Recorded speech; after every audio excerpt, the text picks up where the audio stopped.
The duo decides. Alone once more, Rock and Rutsnut meticulously assessed the opportunity before them, since they never took such challenges on a whim.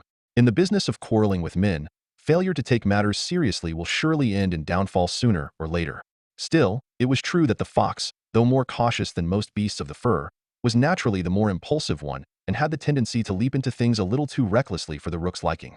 This was probably due to a natural need to leap and snatch moving prey at a moment's notice, with the fate of a day's dinner often dependent on split-second decisions. Rock, more used to scanning from the high places for the safest ways to plunder, and having the far more delicate bones also, was somewhat more careful. "We have no major mischief scheduled," said Rock. "Now the owl poacher of Albiton has fallen dead from a trunk." "Yes, unfortunately gravity did the mischief for us there," said Rutsnut. "So this all comes at a good time. I've been getting a little restless, and even thought of extending my den to pass the time." "If you extend that thing any more," said Rock, "you won't hear my warning cause." "Every living creature to the horizon hears your warning cause," said Rutsnut. "Probably the dead and buried too." "Thank you," said Rock. "Projecting through woodlands isn't easy." The crowbird thought a moment, then continued rather gravely now. "But it should be said that if we do take on this new challenge, it might prove to be one of the greatest in our history. It's not only men we'll be combating, but their most monumental contraption, perhaps even deadlier than their fiery guns.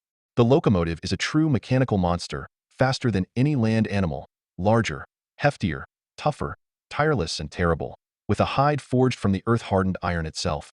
"Yes, it surely is," said Rutsnut. "And there is no doubt this would be the mightiest foe we have yet contested with, but it will then only increase our legend."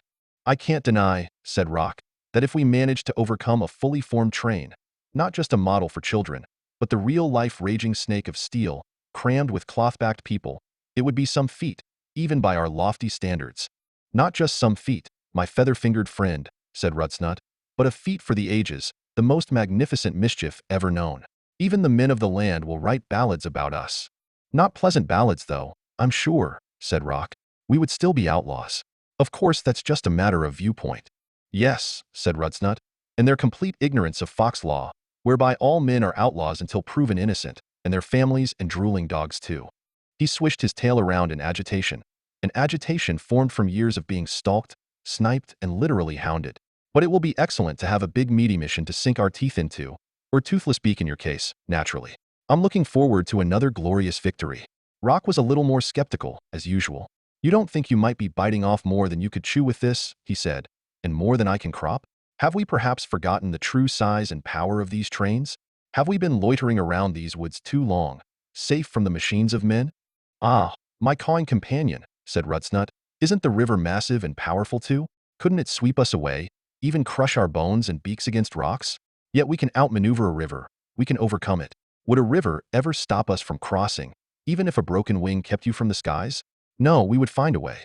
Whether it be a floating log we steered, a rowboat we rented, or tricking an ox to ferry us over, our feet would touch that far bank. Even if you had to cross on my own back, my toll would be reasonable. This train is merely a metal river, winding its way in brutal torrents across the land, and we will overcome it too. Do you suddenly doubt our cunning?" "I never doubt our cunning," said Rock. "I just wonder if there are limits to what we can achieve without a flock of rooks or pack of canines at our disposal." "They would only squabble about the strategy," said Rutsnut, "and steal our supplies." "True," said Rock. "So are we to take on this task, my spear-snout friend?" said Rutsnut. "Or will we wait on the complaints of a hound band from the farmer's bed or a horse with a wonky shoe, never to have such a spectacular opportunity again?" The calculating crowbird paced around in thought, his toe claws clicking on the stone, and the fox watched him, tail waving excitedly, ears pricked, waiting on his answer. Finally, the rook stopped and puffed his head feathers. "It's agreed," he said, with formal declaration. "The next great mischief of Rock and Rutsnut has been decided. To combat the locomotive menace devastating the Jersey herd of Dolefield,